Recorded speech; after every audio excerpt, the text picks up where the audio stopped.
The spy isn't meant to be the sniper. Spy isn't meant to be the sniper is one of the most common arguments I have heard for the Ambassador nerf. However, saying this incorrectly represents the spy in the pre-nerf Ambassador, as a good player utilizes all of their weapons. This is why there is a stereotype around bad spies forgetting how to shoot you and just butter knifing you.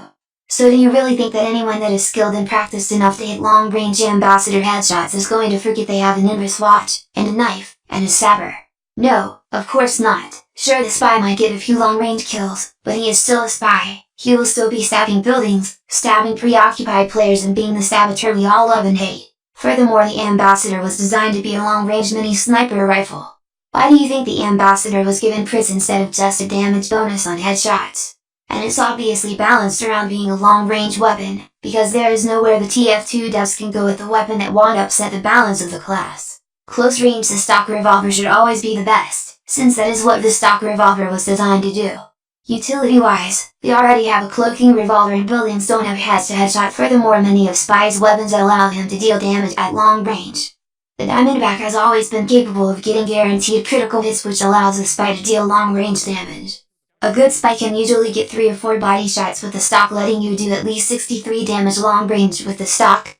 And if the Spy can get guaranteed crits in some way with any revolver, he can do a minimum of 96 with a maximum of 144 damage.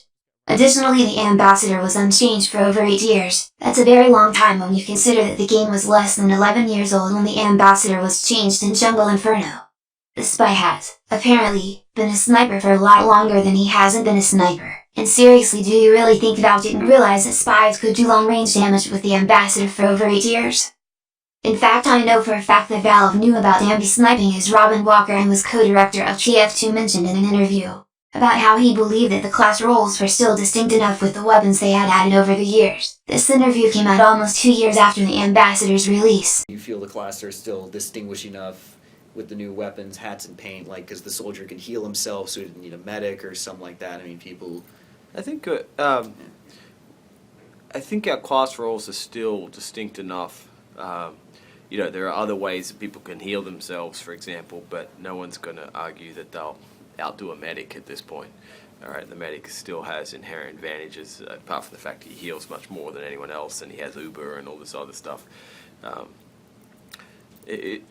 think that similarly, it's not like there's a version of the soldier or something that'll be better than the scout is at what the scout does, for example. So, it's that's definitely something we worry about and something we pay attention to. But I think any of the issues we have there today, to be honest, are probably ones we had when we shipped.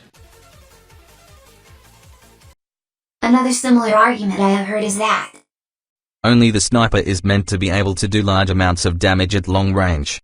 Having the sniper be the only long-range class is a massive buff to the sniper for basically no reason, as it leaves him uncontested with little counterplay by the enemy team.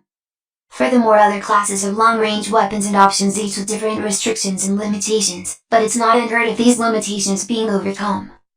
The medic's crossbow does 75 damage, the Cow Mangler has infinite mini crits with afterburn, and can mini crit for 122 damage, leaving the afterburn to almost instantly kill a light class. The buff banner and the crit crit both allow basically any class to deal damage at long range. Even the heavy with the Tomislav can snipe with a crit crit or a buff banner. Whilst none of these options aren't the most common, they are both definitely possible, and are not unheard of. Going a little broader, if the sniper is the only class who is meant to be capable at long range damage, then the medic should be the only class able to heal others, and yet the Mad Milk and all of the heavy's lunchbox exist. If the sniper is the only class who is meant to be capable of long-range damage, then only the Demonman and the soldier should have such vertical movement and air control under their own control, and yet the pyro has a thermal thruster, and the engineer is sentry jumping with the Wrangler. If the sniper is the only class who is meant to be capable of long-range damage, then only the engineer should be able to assist buildings being sapped, and yet the pyro has the Homewrecker and the Neon Annihilator.